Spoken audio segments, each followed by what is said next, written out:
Good morning students.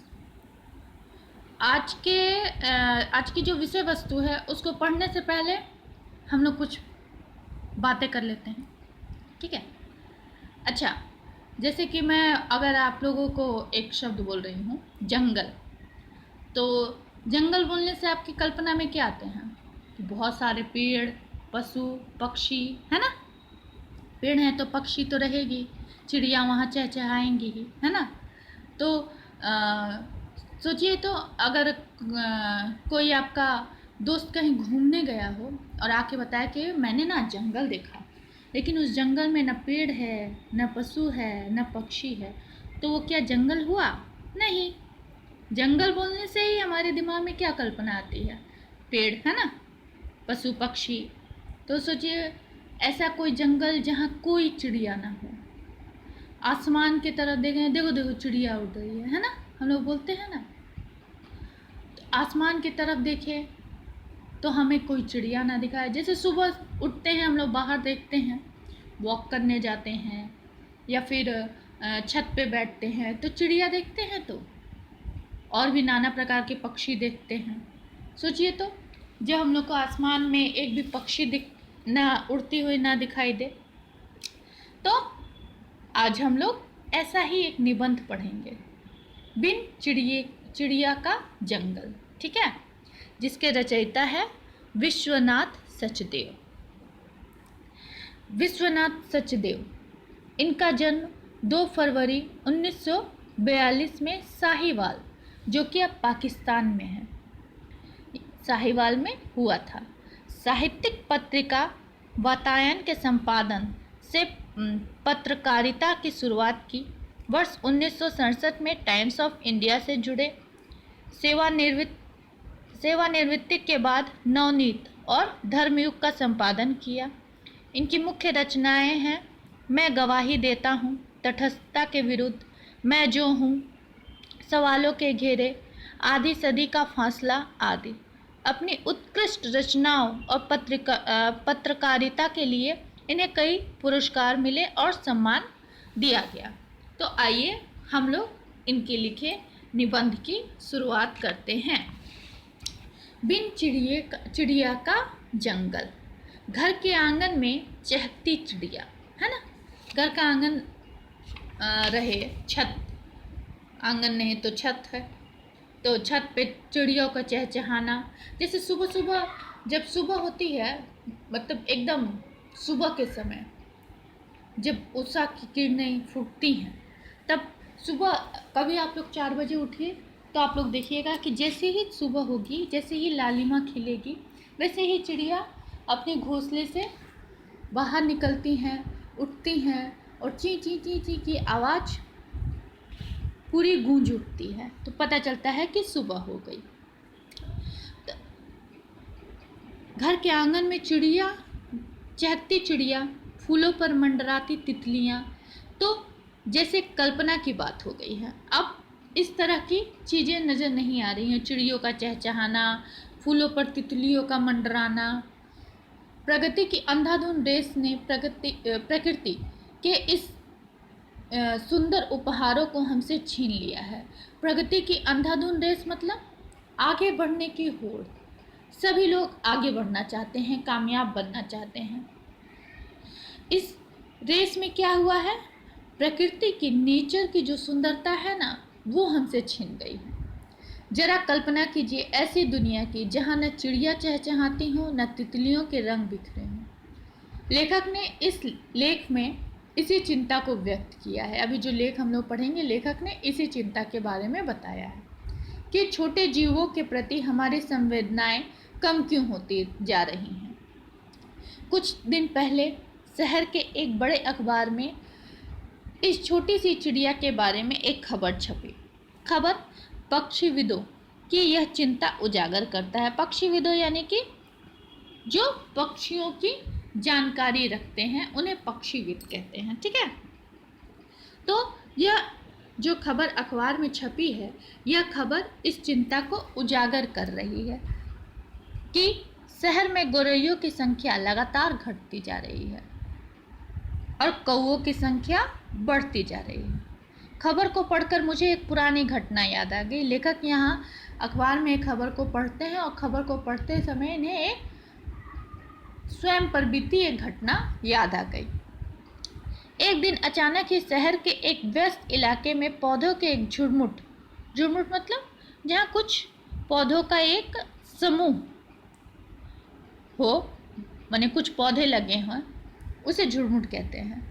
झुरमुट में एक तितली को देखकर अचानक मुझे एहसास हुआ था कि अरे, कितने दिनों बाद मैं तितली देख रहा हूँ। मैं याद नहीं कर पा रहा था कि पिछली बार मैंने तितली को कब देखा था। लेखक यहाँ अखबार में चिड़ियों के बारे में पढ़ते हैं कि चिड़ियों की संख्या कम होती जा रही है, कौवों की संख्या बढ़ती जा रही है। खूबसूरत चीज़ों को सभी लोग पसंद करते हैं। चिड़ियाँ सुंदर लगती हैं, उनकी बोली सुंदर लगती है, कौवों की बोली सुंदर लगती है, अच्छी लगती है कानों को, नहीं ना? चिड़ियों की बोली अच्छी लगती है। तो खूबसूरती प्रकृति से छिन रही है। ये खबर अखबार में पढ़कर लेखक को अपने स्वयं पर भी बीती एक बात याद आ गई कि किस तरह से एक बार पौधों के झुरमुट में उन्होंने जब तितली को देखा तो उन्हें याद आया कि उन्होंने तितली को कितने दिनों बाद देखा है। शायद पहले कब देखा है यह भी उनको याद नहीं, इतने दिन बीत चुके हैं। उस दिन एक तितली का दिखना और आज नन्ही गौरैया का ना दिखना मात्र संयोग भी हो सकता है।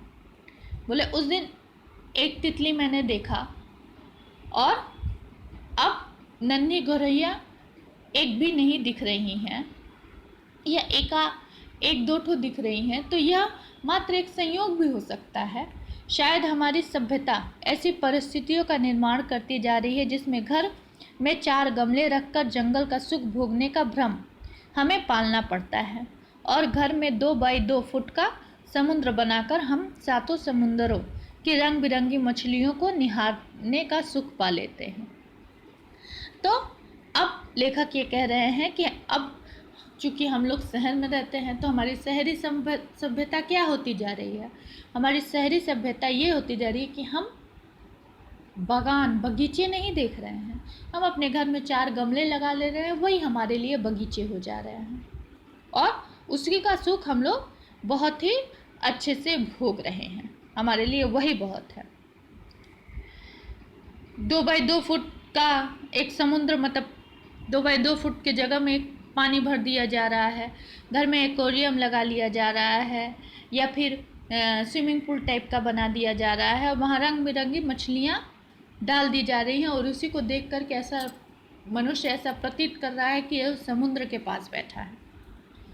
सच्चाई यह है कि इस प्रकृति से निकटता का भ्रम भले ही पाल ले, वास्तव में यह प्रकृति से निकटता का एक भ्रम है कि हम लोग प्रकृति के करीब हैं। हमारे घर में पेड़ पौधे हैं, हमारे घर में मछलियाँ हैं, पानी है, तो हम लोग प्रकृति से जुड़े हुए हैं। पर शहरी जीवन की सीमाओं व्यवस्थाओं ने हमें प्रकृति के उन उपहारों से बहुत दूर कर दिया है जो अनजाने ही हमारी झोली सौगातों से भर जाते हैं। महानगरों और फ्लैट संस्कृति ने हमसे वह आंगन भी छीन लिया जहाँ सवेरे सवेरे सूरज की किरणें और चिड़ियों की चहक एक साथ उतरा करती है। महानगर में फ्लैट बना दिए गए हैं, है ना? बड़े बड़े शहरों में फ्लैट बने होते हैं। तो ये फ्लैट से क्या होता है? फ्लैट में आंगन रहता है क्या? नहीं, 2 रूम, 2 BHK 3 BHK आंगन तो नहीं होता है। तो उस आंगन में अगर आप लोगों ने आंगन देखा होगा तो आंगन में तो आप लोग समझेंगे कि आंगन में सुबह सुबह सूरज की किरणें उतरती हैं और चिड़ियाँ भी उनके साथ चहचहाना शुरू करती हैं। तो वो चीज़ अब शहरों में नज़र नहीं आ रही है। अब फ्लैट की एक छोटी सी खिड़की से धूप आती भी है तो सहमी सहमी से। अब फ्लैट की खिड़की तो छोटी छोटी होती है, तो उसमें से धूप कितनी आएगी? जितनी जगह रहेगी उतनी ही तो आएगी। तो यहाँ जो फ्लैट की खिड़की से जो धूप आती है उसे लेखक सहमी सहमी धूप कह रहे हैं। और अगर गलती से कोई चिड़िया भीतर पहुँच गई तो उस अभागिन का आकाश ही छूट जाता है उससे। कहाँ कहाँ टक्कर नहीं मारनी पड़ती है उसे दीवारों से घिरे उस तथाकथित घर से बाहर निकलने के लिए। अगर खिड़की से कोई चिड़िया भूल करके अंदर आ जाए घर के अंदर, तो वो बाहर निकलने का रास्ता फिर नहीं ढूंढ पाती है, क्योंकि वो जहाँ से निकलने की कोशिश करती है वो उधर उसे दीवार ही नज़र आती है, क्योंकि खिड़की तो छोटी है। वो घुस तो गई लेकिन निकलने का रास्ता नहीं ढूंढ पाती है।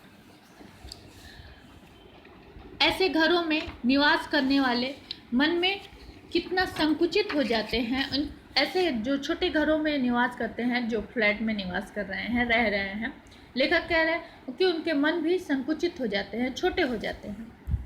ना उस मन में रिश्तों की उष्मा के लिए कोई जगह रहती है, अर्थात ना रिश्तों की गर्माहट रहती है। कोई मेहमान आ जाए, कोई रिश्तेदार आ जाए तो उन्हें बोझ लगने लगता है। ना किसी तितली, ना किसी नन्ही चिड़िया की जिंदगी से जुड़ने की उमंग रहती है। पत्थर का होना और क्या मतलब है। लेखक कह रहे हैं कि प्रगति की इस होड़ में शहरी वातावरण में जो लोग रह रहे हैं, वह यानी अब के लोग, ये लोग, हम लोग पत्थर के हो गए हैं। क्यों? क्योंकि हाँ, अब लोगों के मन में रिश्तों की उष्मा नहीं है, रिश्तों की गर्माहट नहीं है। तितलियों, चिड़िया को देखकर खुश नहीं होना है, देखने को मिलता ही नहीं है, इसीलिए खुशी भी नहीं रहती है। पत्थर ना होते जा रहे होते अगर हम, तो हमारे जीवन से चिड़ियों की चहक का इस तरह फुर्स से उड़ जाना हमें कुछ तो अखरता। अगर हम पत्थर के नहीं हो जा रहे हैं, हमारे अंदर संवेदना है, हमारे अंदर प्रेम है, सद्भाव है, तो क्या इस तरह से हमारे जीवन से प्रकृति की एक एक चीज़ें ख़त्म होती जा रही हैं, हमारे नज़रों से ओझल होती जा रही है, उसकी कमी हमें महसूस नहीं होती? ज़रूर होती। अखबार में पढ़कर ही हमें क्यों याद आता है कि अरे हाँ, बहुत दिनों से चिड़िया नहीं देखी। अखबार में चिड़ियों के बारे में पढ़ा तो लगा कि हाँ, अब चिड़िया नज़र नहीं आ रही है, बहुत दिन से चिड़ियों को देख नहीं रहे। उनकी कमी हमें इस तरह महसूस नहीं हुई, पढ़े तो महसूस हुई, कुछ दिन बाद फिर भूल गए। एक बार जापान जाने का मौका मिला था मुझे, तब मैं हिरोशिमा भी गया था। दूसरे विश्व युद्ध में परमाणु बम की विभीषिका झेलने वाले इस शहर को जापानियों ने बहुत ही सुंदर रूप दिया है। खूब सारे बगीचे हैं वहाँ, पेड़ तो असंख्य हैं। एक दिन पेड़ों की दो कतारों के बीच से गुजरते हुए अचानक मुझे लगा कि वहाँ क्या है, कौवे बहुत सारे हैं। उन कौवों का आकार भी हमारे यहाँ के कौवों से बड़ा था। तभी मुझे यह महसूस हुआ था कि वहाँ कौवे ही कौवे हैं, दूसरे पक्षी नहीं। बहुत अजीब लगा था मुझे। जब लेखक एक बार जापान गए थे तो वहाँ वह एक ऐसे रास्ते से गुजर रहे थे जहाँ दोनों तरफ पेड़ों की कतार लगी हुई थी। वहाँ उन्होंने कौवों को देखा। कौवे हमारे यहाँ से बड़े कौवे वहाँ पर थे, लेकिन लेखक ने देखा कि वहाँ सिर्फ कौवे ही थे। दूसरे विश्व युद्ध में परमाणु बम की विभीषिका सिर्फ जापानी जनता ने नहीं झेली थी, जापान के पेड़ पौधे भी झुलसे थे उस आग में, और वहाँ के पशु पक्षी ने भी भोगा था उस जहर का परिणाम। जापान आज भी परमाणु बम जनित रेडियोधर्मिता के दुष्परिणाम भुगत रहा है, अर्थात विद्युत चुंबकीय किरणों का उत्सर्जन जो हुआ था, इसका परिणाम जापान आज भी भोग रहा है।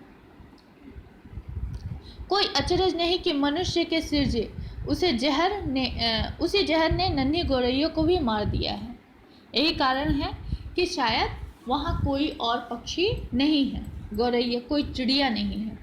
बसती भी कैसे, वह नन्ही सी जान थी, मर गई। मैंने मन ही मन सोचा था तब, शुक्र है कौवे बच गए। अपने छोटे छोटे पंखों से खुले आकाशों को नापने की आकांक्षा का कोई तो प्रतीक बचा। लेखक ने उस समय मन ही मन सोचा कि चलो, नन्ही नन्ही गौरैया तो नहीं बच पाई, लेकिन कौवे बच गए। कुछ तो प्रतीक रहा कि पक्षी होते हैं। खुले आकाश में कोई पक्षी तो विचरण कर रहा है, घूम रहा है। तो आज हम लोग यहीं तक पढ़ेंगे, इसके बाद हम लोग नेक्स्ट क्लास में पढ़ेंगे।